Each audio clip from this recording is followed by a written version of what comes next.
Hello and welcome to this very special episode of the Rich Revolutionaries podcast. We have our first couple on the podcast today, Anni and Kostas, co-founders of Seeds of Bliss.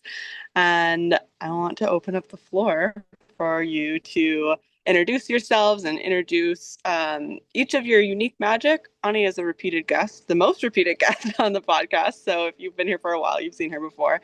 But as always, just take some time to introduce yourself, what you do, your magic in the world, and how that comes together. Okay, I will start, I guess. I am Annie, as a co-founder of Seeds of Bliss, and I have a long bio, but I will try to be short over here for the sake of everybody's time. I've been an elementary school teacher for 19 years, and I've been a healer for the past decade. I have studied different healing modalities and also mental health counseling and family therapy techniques in order to help my clients get to the next level and break the glass ceiling we were hitting in the sessions. So, this is all about me. I'm trained to be a birth doula and a death doula at the same time at the moment because our work is about holding people during life transitions. And it will be officially from birth to death and everything in between. Talk about holistic, huh? And Kostas? Yes, so I don't know where to start really. Anyway, I will do my best. I have been a healer for now 7 years, give or take. I started out as an energy healer, as a theta healer. Then I got into coaching, into Dharma coaching, and now I'm also a mental health counselor. We will be getting our degrees, our diplomas in October. Yay. um, yeah, we are trying to reach things in this Mm-hmm. life, concepts and ideas that normally wouldn't, be put together. And I think that's very interesting in our work. We are trying to connect things so we can see the larger picture of life. We hope that people that work with us do the same. Mm. Mm-hmm.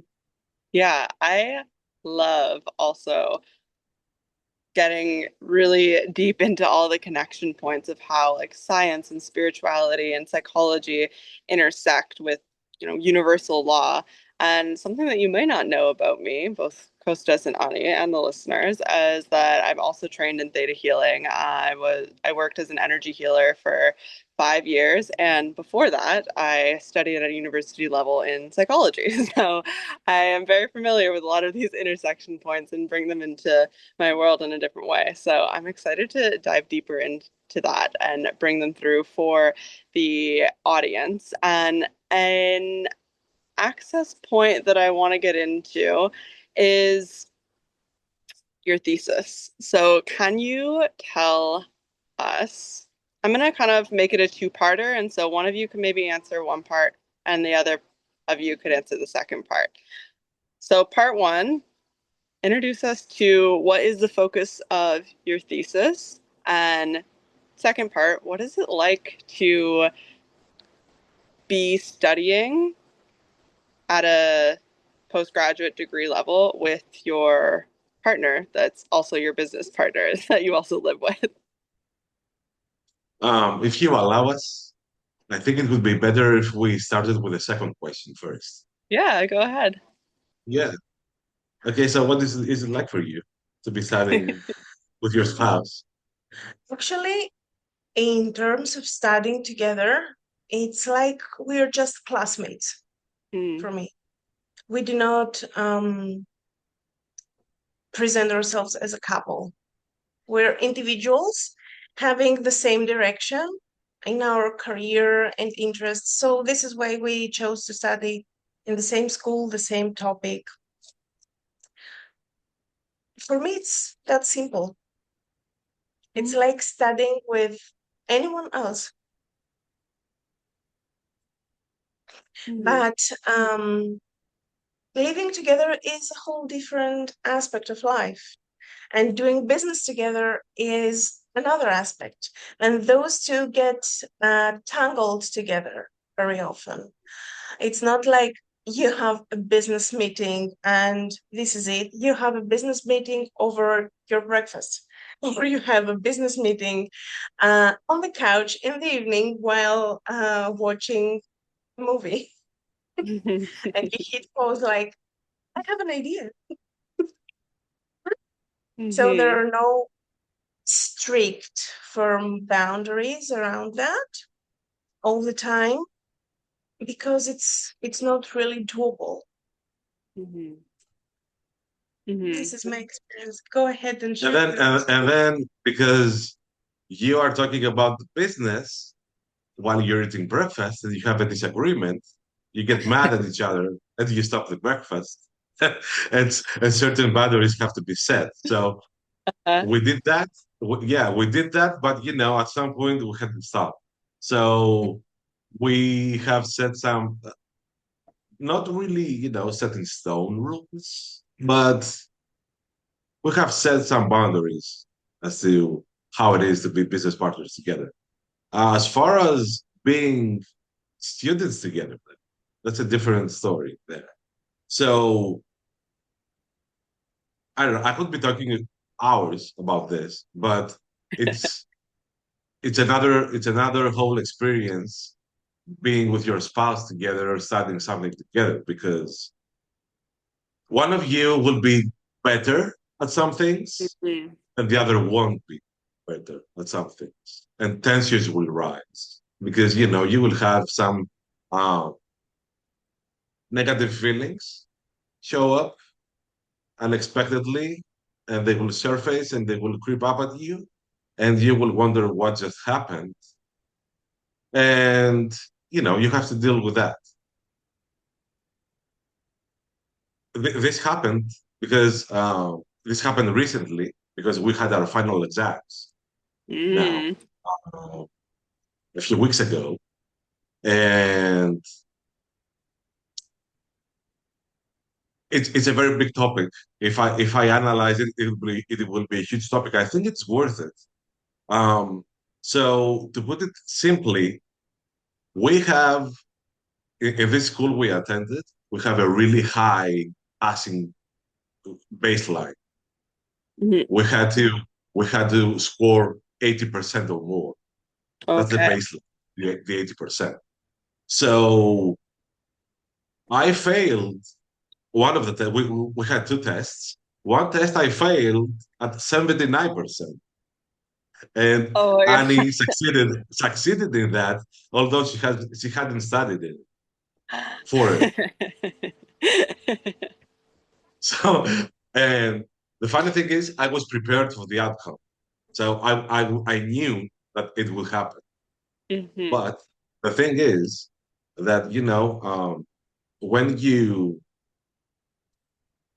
when you receive information from your environment, you make some assumptions about said information. You assume things based on your past experiences, and all those thoughts and feelings surface. And then you kind of, uh, how to say it, not hypnotized, but you kind of put on the lenses of your thoughts and your feelings, and you see the world in those hues, in those colors. So, in some ways, we can say that we create our reality. If you are greedy, and if you are resentful, and if you are suspicious of things all the time, you will only not only, but you will mostly see things of that, uh, how to say it, of that nature out there. Hmm. So maybe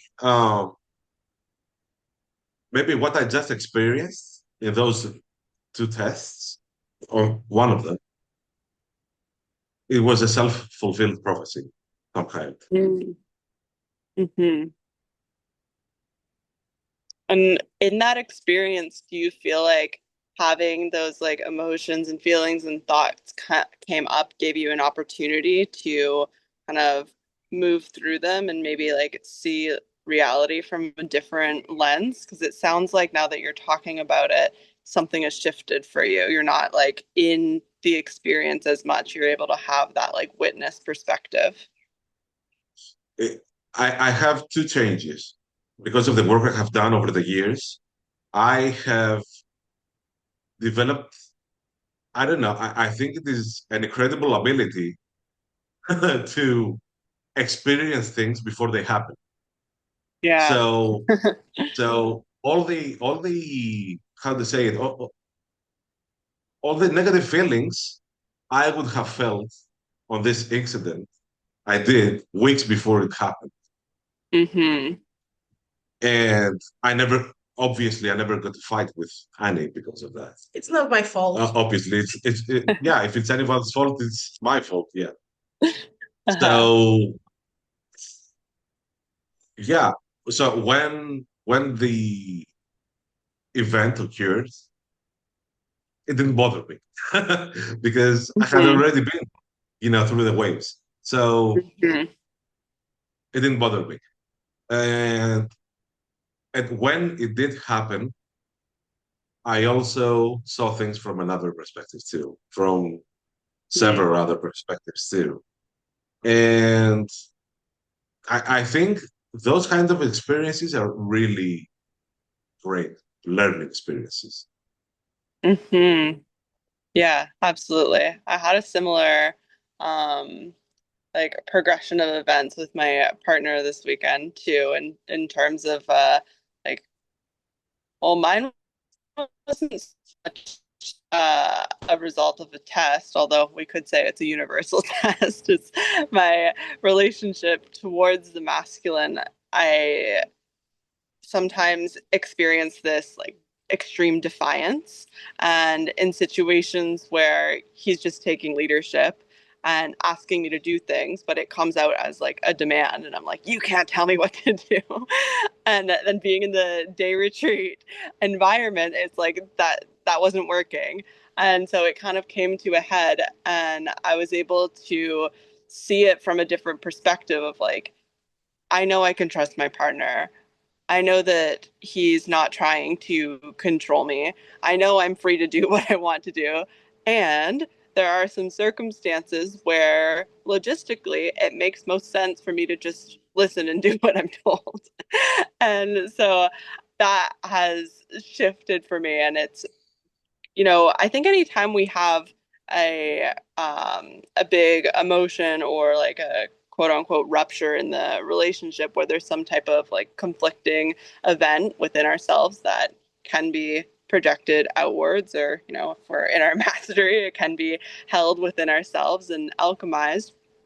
It gives us that opportunity to deepen into our seat of self and also deepen into our intimacy with our partner because there is less of that distance that's created from those, let's say, like unprocessed emotional reactions. Yeah, I believe that's true. Everything we feel is ours and only, and nobody else is responsible for what we feel. So it's Mm-hmm. our own responsibility to work with that and let it wear off or process it or watch closely where it's coming from Mm-hmm. because it's rarely coming, especially if it's an intense emotion, it's rarely coming from the present. It has roots in the past. Yeah. I And always like to it's not say, about, like, if it's hysterical, it's historical. Mm-hmm. Yeah. Okay. Yeah, not only, I think that have you ever thought that someone, an adult you interact with, is kind of being childish right now? Have you ever had that feeling? Oh yeah, absolutely. And it's like we Okay, actually go into that like child part of our nervous system and of our psyche, and like that's what's being expressed. okay. So these are the most easy things you can notice about someone, the easiest patterns you can notice, because they are obvious that it is a childish behavior. The thing is that, okay, so when we are born, we we will ultimately get traumatized a lot in our childhood, no matter what our parents will do. So you very early on you develop coping mechanisms as a kid, as a child, and as you grow up, you test these coping mechanisms and you see what works Hmm. on an instinctual level. You don't do it um, on purpose. You do it Hmm. on instinct. So as you grow up, these coping mechanisms shift and change and transmute themselves Hmm. so they can fit in the adult life. So Hmm. pretty much everything that is problematic with us, that creates a problem, an issue with us, is something that stems from our childhood. Hmm. Hmm. Yeah, Most absolutely. likely. There are Yeah. traumatic experiences on our adulthood as well. There is no Hmm. denying that. But most of the cases, it's something from the early on years of our lives. Hmm. Hmm. Well, that kind of brings us to the second part of that question of like, what exactly is your thesis? What are you diving into? Okay, so you will be surprised because our thesis is not um, really attuned to what we're talking about, but let's talk about it anyway. Yeah. So our thesis is about artificial intelligence in Oh, psychology. okay. I didn't Yeah, know this. Tell me more. its uses and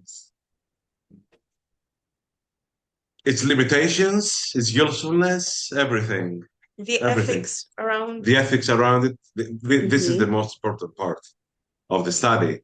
And fortunately or not, I don't have too much to say about it because most of the case studies that happen already, they are by members of companies that develop artificial intelligence systems using Hmm. psychology. So they are a bit biased. Yes.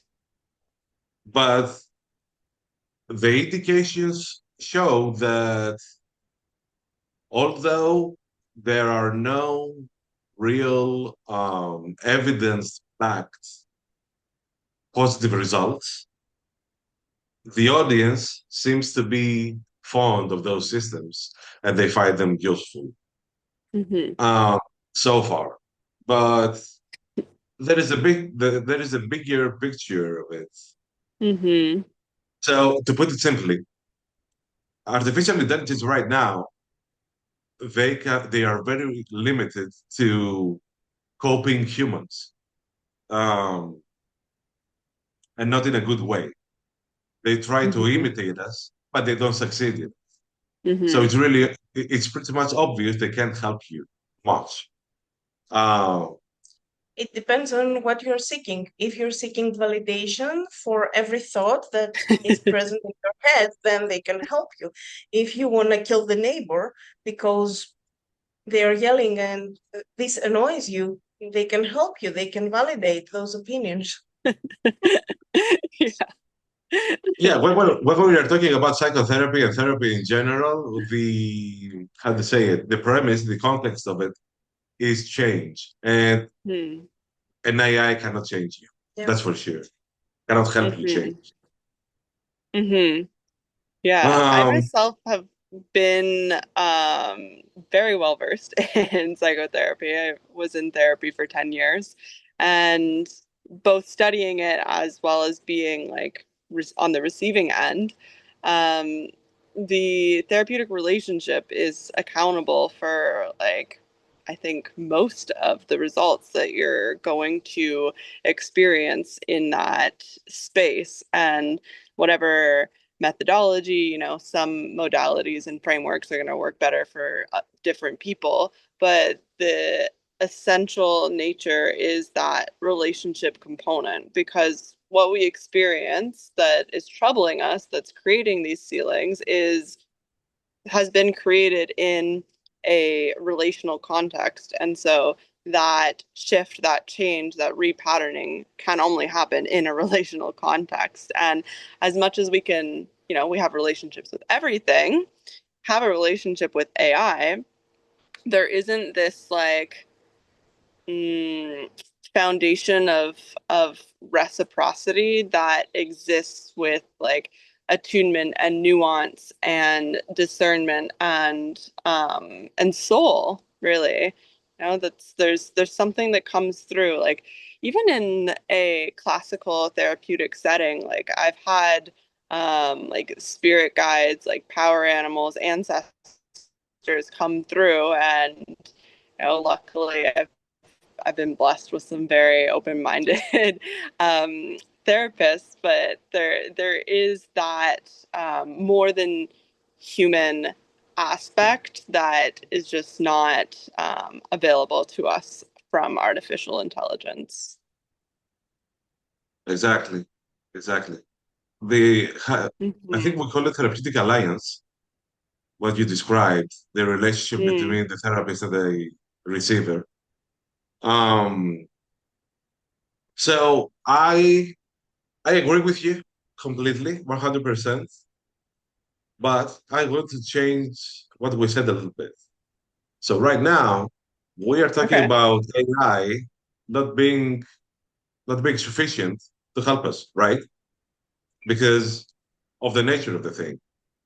So what if it was? Mm-hmm. What if it was? Oh, that's a whole What other if it can of was? worms, right? What Like if it was? imagine that. Okay, so the biggest. I don't want to use very strong language here. I have to be careful. So the people that are struggling the most usually are the ones that have had a bad relationship with their parents of some sort. Mm-hmm. Okay, maybe abuse, maybe a lot of things. So they are brought up, they grow up to defend themselves against the people that should be nurturing them. And they Mm-hmm. become distrustful and violent and paranoid and all those things. Okay. Mm-hmm. So, as you said, they need to have a connection with another human that is not like that, that is trying to understand them and nurture them and, Yeah. be there for them and everything. So they can see that, okay, so I have had some bad experiences in my life. I have to let go. I have to, take accountability for my actions and who I am and change for the better. And that's great. That's the ideal outcome, let's say.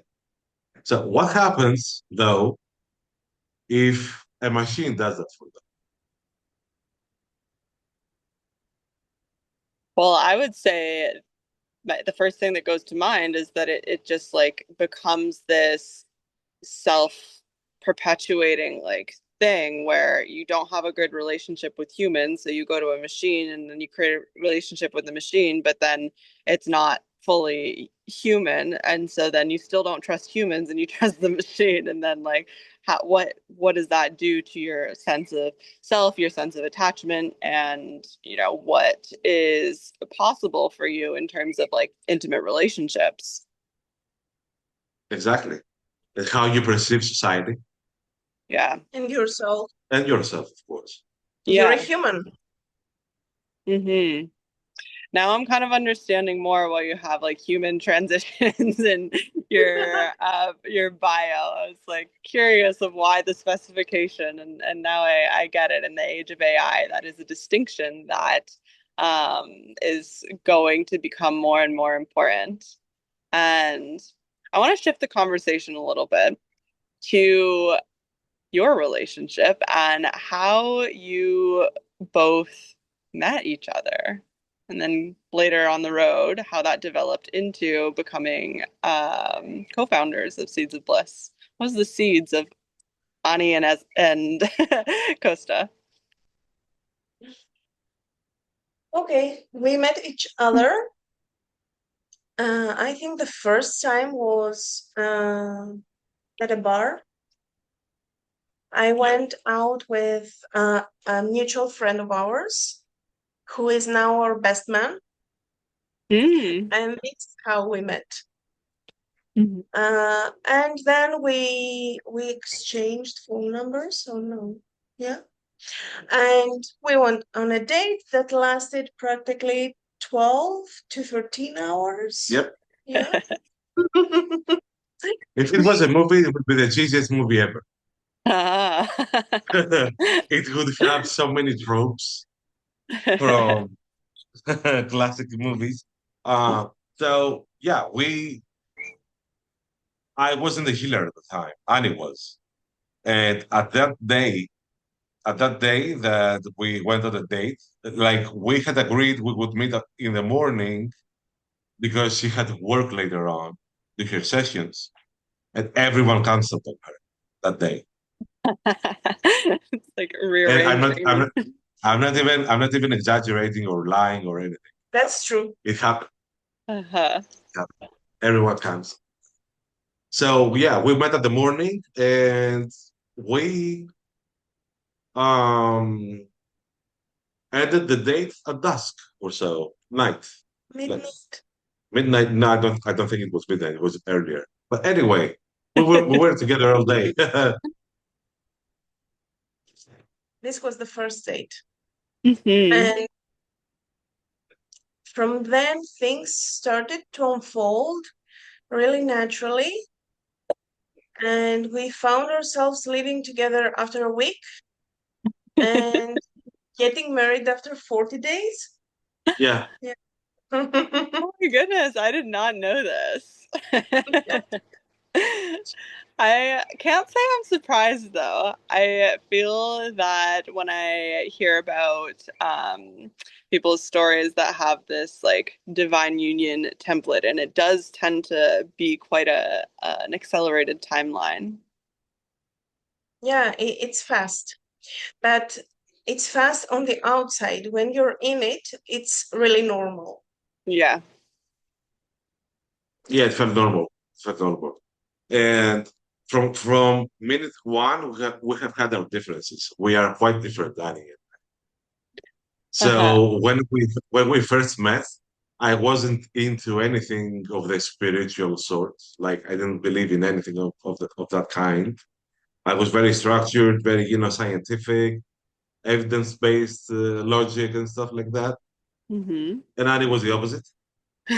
So we You had don't we say. had yeah, we had debates over debates about everything and anything. We still do, we still do, but we are more aligned now. We're more aligned. Hmm. Hmm. And so from that like first beginnings, like accelerated beginnings, then what was the point where you, well, A, first started to be like, oh, what she's doing is something that I feel called to as part of my dharmic path as well. And then when did that become a bigger thing that is now your business that you share? Hmm. Okay, so there is a lot of background there. I will try and keep it brief.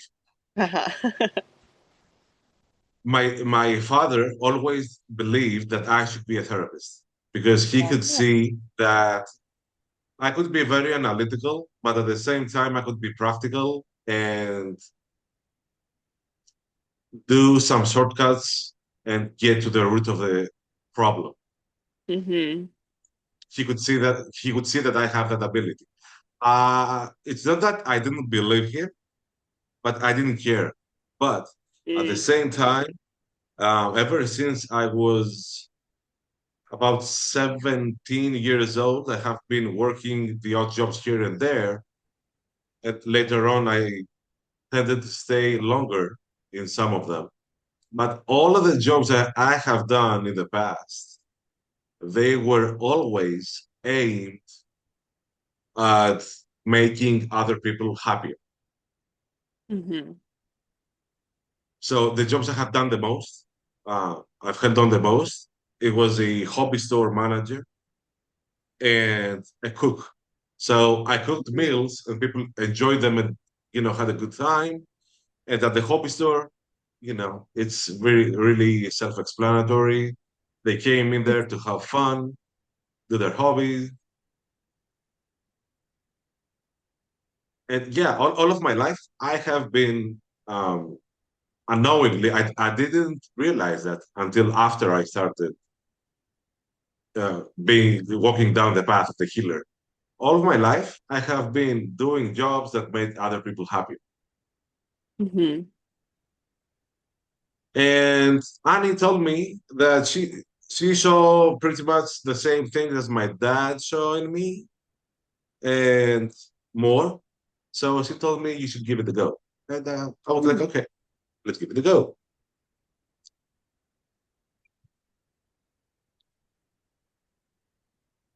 And so from giving it a go, what did that look like? Was that when you started doing trainings? And yeah, tell me more about the progression of transitioning from I, I went I went straight to theta healing Okay. because it seemed so outrageous to me, and some parts of it still do.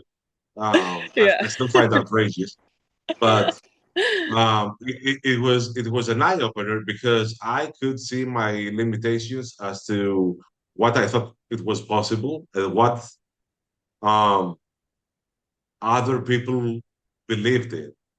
Hmm. So I have met a lot of people that believed in the exact opposite things of what I did, of what I Mm. believed in, and still they were functional and really fun to talk with. So I got in touch, with the other side of the how to say it. I don't know how to say it. The dark side of the moon. Yeah, yeah. We love the dark side over here. The other side of the mind, let's say. Hmm. So yeah, although I found some of the teachings of theta healing outrageous and I couldn't understand the logic, I then dug deeper and found the roots of where the creator of that modality, was inspired. Mm. So that all makes more sense to me. And I have done a ton of research about uh, energy and the modalities. Hmm. So I have come to some my own conclusions about things, but always, no matter. And I use this on my healing practice too. Uh, I don't mind what you believe in. I won't disagree with you. I will take what you tell me for granted, like this is the absolute truth. But I will then dig deeper and go down all the rabbit holes with you and find out in a practical way, in a practical, manner, what it means to have those beliefs, how they affect your life. Hmm. Um, yeah, if the answer is something positive, like they make my life better, that's great. But if they don't, that's where my work begins. Hmm. Hmm. The visual that comes to mind is like a tree where you're like exploring the branches of like what's going on in someone's life, and then you kind of get into the core of it, then the trunk, and then you go underground and into the roots and Exactly, see exactly, yeah, why the branches are shaped as they are, why they're that color, why they're brittle or strong, and all of exactly. everything that goes with that. And for those who are listening that are like, wait, what is theta healing? Essentially, it's an energy healing modality that goes into different levels of your belief of like conscious, unconscious, energetic, physical, emotional, spiritual, ancestral, and you can add wherever I'm missing.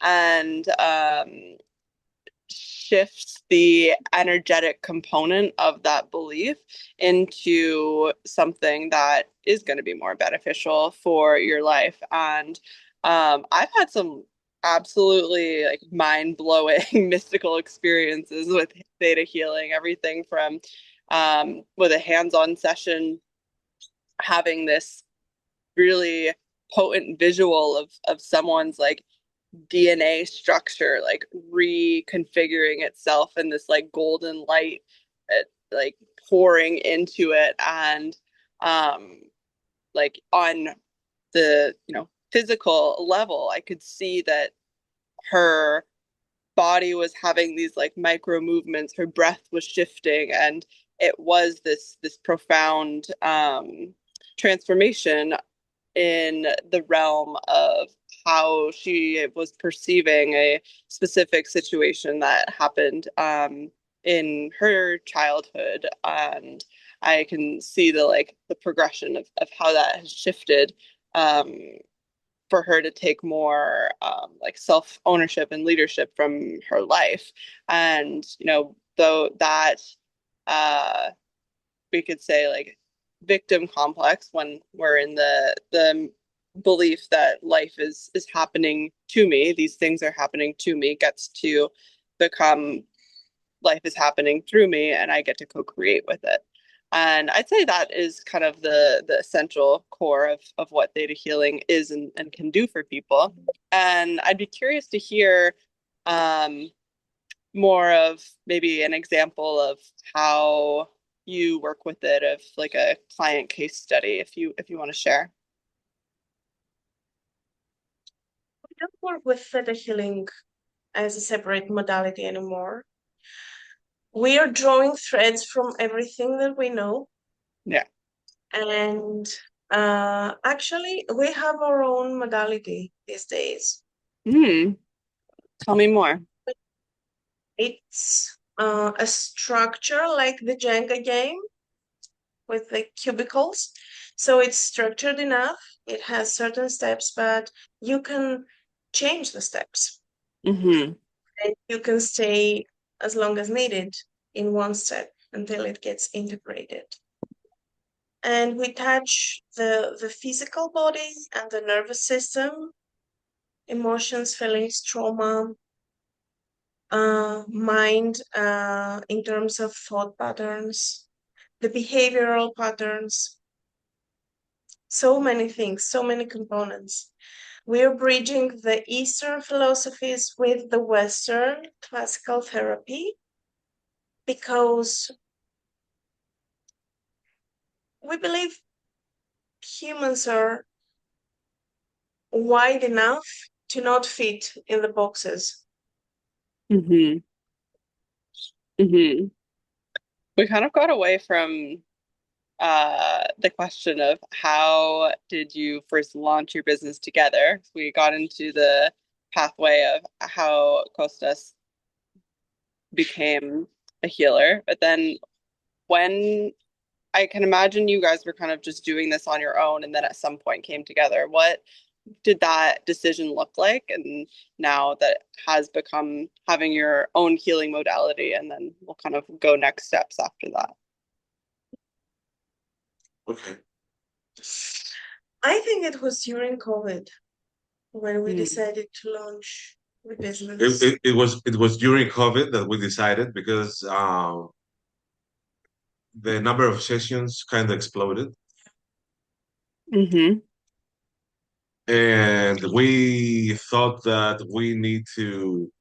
It's still a work in progress, but at that time figured we realized that we needed more structure in what we do, and we Mm. have to be more methodical in in the chaos of everything we do.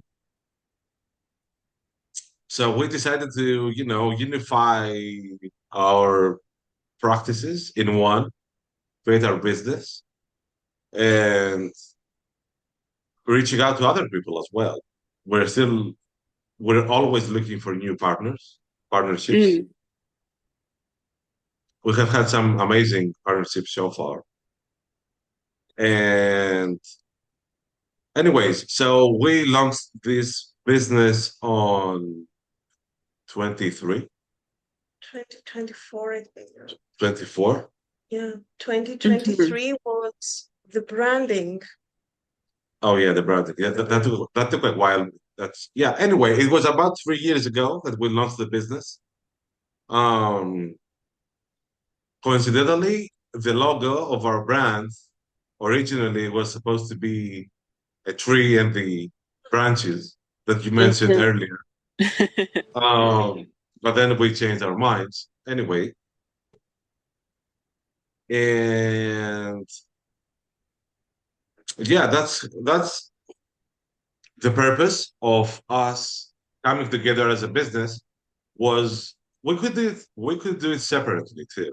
There was no problem doing that separately. But it was more practical to come together and form a business, to Mhm, launch our advertisements and bring what we do into a certain methodology, which is still a work in progress because we are still uh, implementing new things all the time. The counseling, for example, right now. Yeah, that's it mostly. That's when we decided. It was during COVID that we decided that we had to. It would feel better come together and do mhm, this together. mhm. It And is challenging. It is challenging, but it's rewarding too. mhm. Yeah, I can imagine. And for some of the listeners, I just want to celebrate you guys and all of that you've accomplished so far. Some of the things that stick out in my mind is that you've been featured in some mainstream media outlets that can be found, I think, on your website. You were named the #1 holistic healing practice in Greece, I believe, and correct me if I'm wrong. You've also, You're not um, wrong. okay. You've also recently started doing in-person experiences with retreats in Greece. And I know Ani has over 10,000 hours of experience. So I just wanted to celebrate some of those milestone markers that you've accomplished in just these few years. I know Ani is longer than that.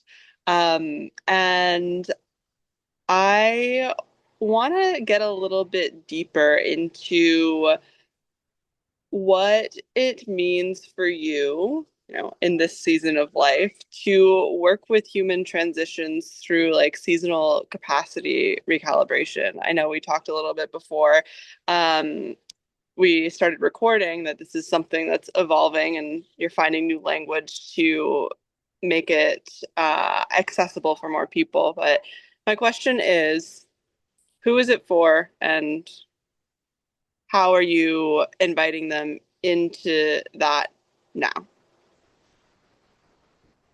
Okay. First of all, seasonal capacity recalibration is the outcome Mhm. that we achieve when we work with people. We are working with every transition of life from birth to death and everything in between. I like that so much. And seasonal capacity recalibration is about recognizing the inner season and the outer season and bridging them together so that Mm, you can form the identity that is needed for your next stage of life. mhm, mhm, And it's not that hard because we have all the resources that we need. It needs a bit of organizing and digging deeper in order to find the resources we need, the specific components we need to form that identity. Mm-hmm. Mm-hmm. I think when we talk about identity, it can be this like conceptual thing that gets thrown around. And I want to put a little bit more meaning into that for people listening. It's like identity is that piece of like who I know myself to be. And it gets to be structured around, yes, like our psyche, but also deeper than that, like our baseline nervous system state of how we're navigating our day-to-day stressors and how we're moving through emotions, what's the quality of relationships that we're cultivating in our life, and what values we choose to structure our lives around. These are all like identity components. And so when I hear seasonal capacity recalibration, what that lens is for me is like, I'm going to use you as an example, Ani.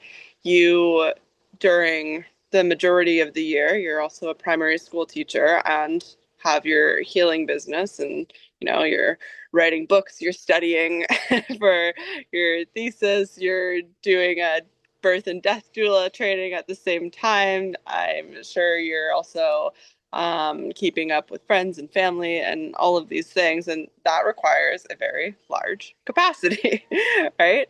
And so I would go to say that if you were operating in that full capacity 365 days of the year, that would have a very negative impact on you as an individual. And so now we're coming into the season of summer, and generally that is like, in nature, this season of full bloom, of like most heat, of most light, of like a lot of action.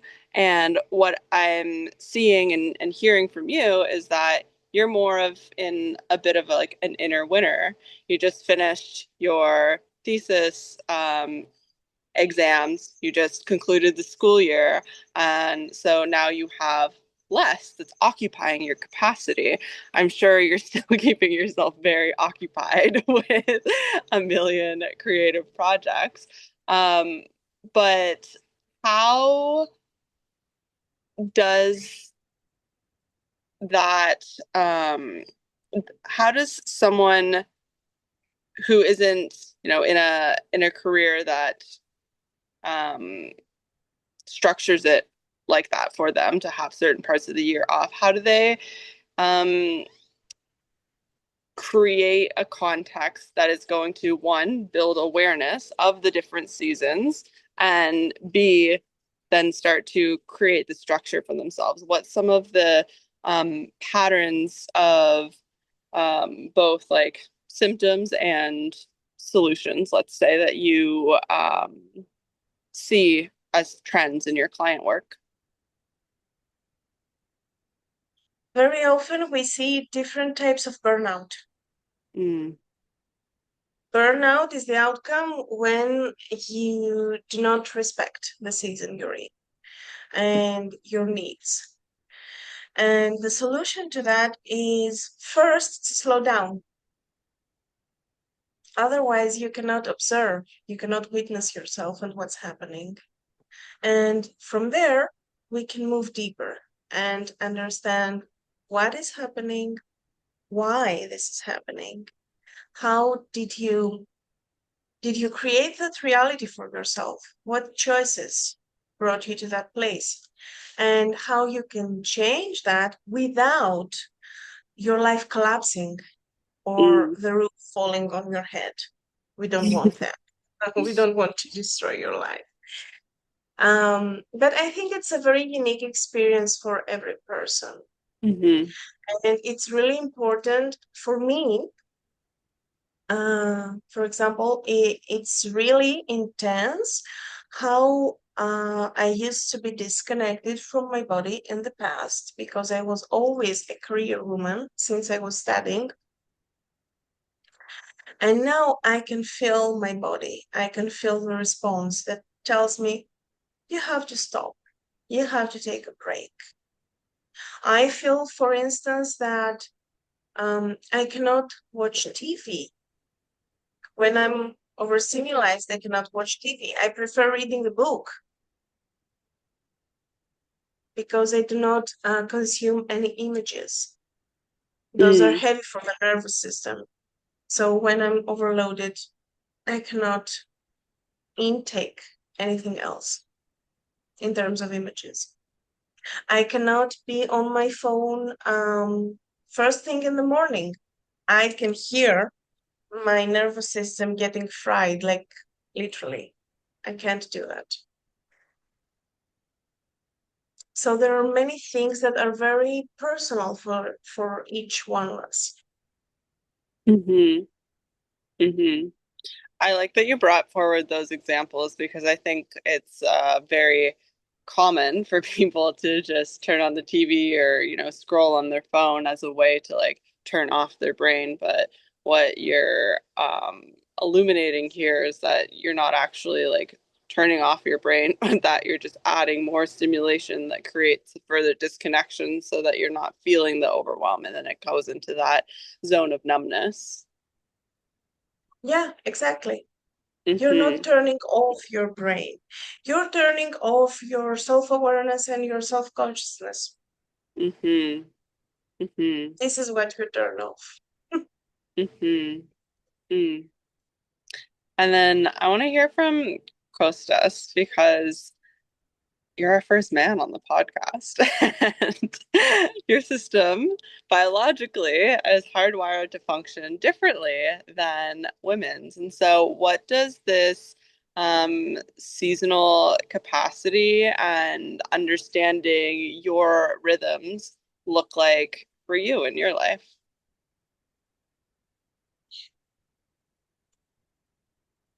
Guys function differently than women. So I, from my perspective, women are more slow burning. Okay, Mm, so you're more stable. You have this flame. It burns. It does all the things it is supposed to do, but it is stable and more slow burn. Guys tend to have bursts of flame, mm, and they go out quickly, and then they need to stop. So uh, most often than not, women clients will tell us that their guy um, is not doing something that they are supposed to do. That is because guys don't understand the concept of. I mean, some guys, most guys don't understand the concept of slowing down or reserving your strength. They go full out sometimes, other works, and then when they are off the clock, they go home and they are shattered.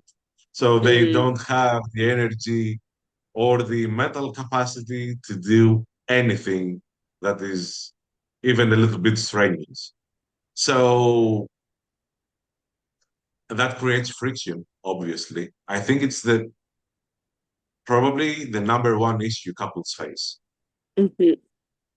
From my experience, do you agree with that? Yeah, Okay. Yeah. totally. Yeah. Yeah, And I also also, agree. It's also our story too. I'm that guy too. I mean, I was that guy. Uh, when you remember when I told you I used to cook, work in kitchens? That Hmm. time in my life was exactly what I just described. Yeah. This, yeah, this work was so demanding, and I was taking pleasure from doing it too. So I gave 150% of it there, and when I got home, I couldn't do anything. So it was a problem. It was a big problem. It created a lot of stress in our relationship. But we worked through that. Hmm. Um, did I answer the question? I'm not sure I answered the question. Did I answer? I think so. I think so, right? Yeah, I think so. The question was like, what is like understanding your rhythms like as a man differ? Okay, And yeah, I yeah. feel like you definitely answered that Okay. question. Ani, Women, you were about, can I say one more thing? yeah, Men go men ahead. have this tendency. They have this tendency to.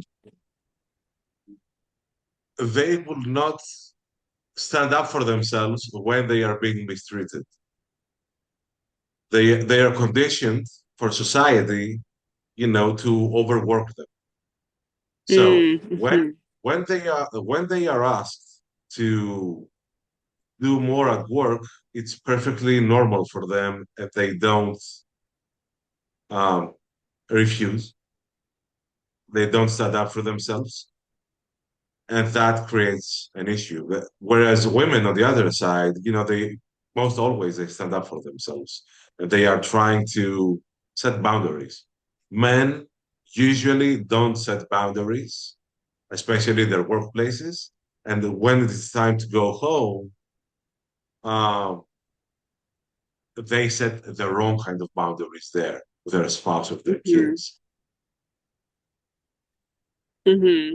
And then like on internally, whether it be like a man or a woman, what happens when we don't set boundaries is that then our like inner resources, our inner energy, our essence, our soul is like then collapsed, right? And so we don't have that engine that's propelling us into showing up in the places that probably actually matter more than whatever has created that like boundary overstep, like showing up for your partner or your kids or um whatever like creative projects that you want to tend to together or individually. And so in learning to um, reorganize our lives around capacity, around um, identity, which is going to naturally create a boundary. I think that like when we hear about boundaries, sometimes people can have an idea that like boundary is something that I place between you and me to like create this like disconnection. But really what a boundary is an agreement for how we meet, of for how we connect. That allows us to stay in our expression, each of us. And at the beginning when you're learning how to set boundaries, this has been my experience, and you can chime in if this has been a pattern that you notice too.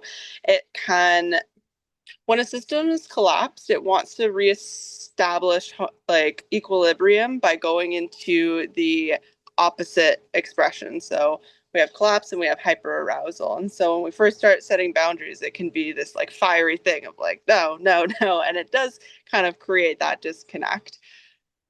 But when it gets from that place of like mentally, like, I need to set a boundary here where it wasn't before, to, oh, this is who I am. It's just exuding. It's like my natural state of being, my essence, literally like your aura is your boundary. And, that can be like a fluffy word, but it actually is this energetic meeting point of what is preceding you before you have to say any words.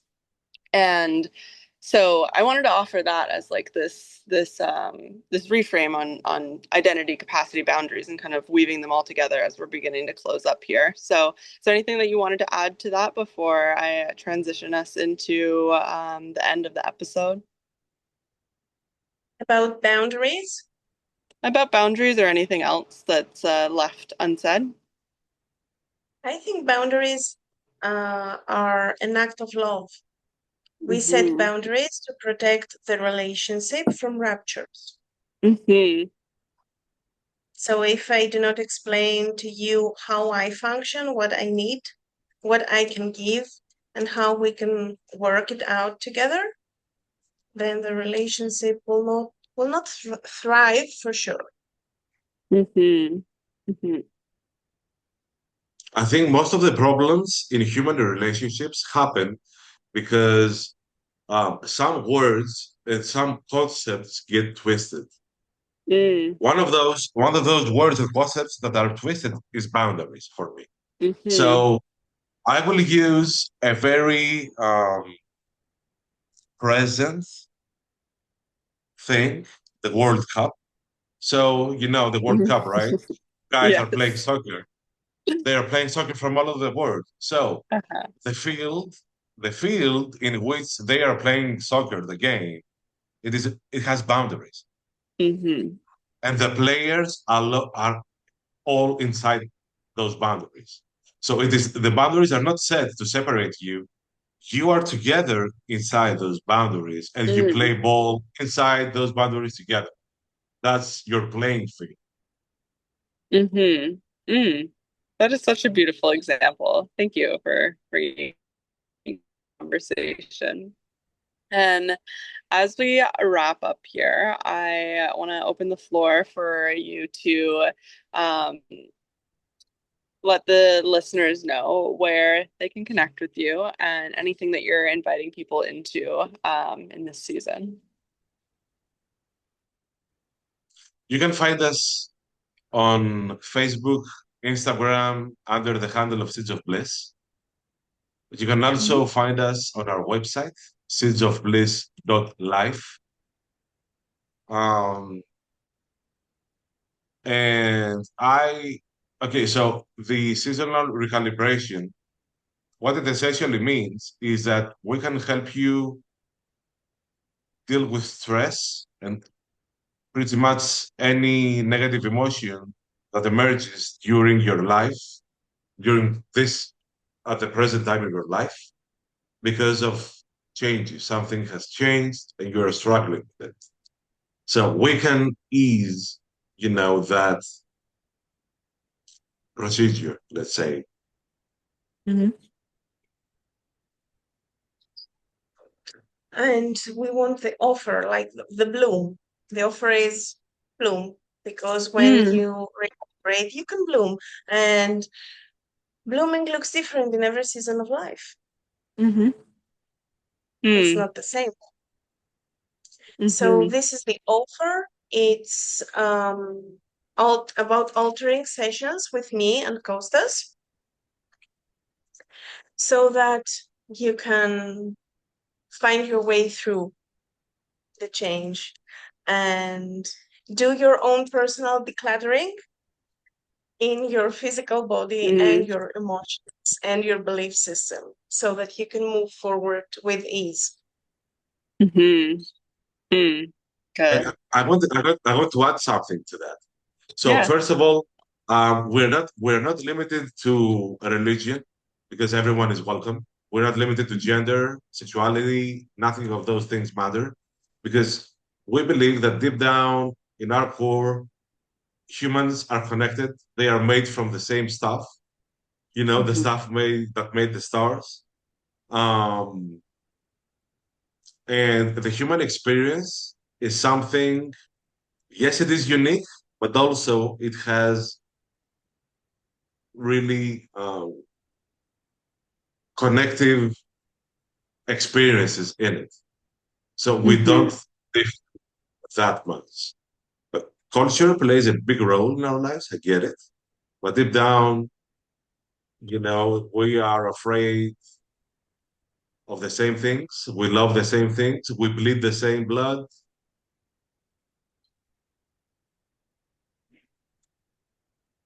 Yeah. Mhm. Thank you. Sounds like a really beautiful offer, and it's like the thing that came to mind when I heard bloom. It's like, oh, you're like doing spring cleaning, but in your psyche and your life architecture. hmm Um, as a parting remark, is there one thing that you want to leave the listeners with, like one specific tangible action step that they can make in their lives today, this week, to create a capacity shift for themselves?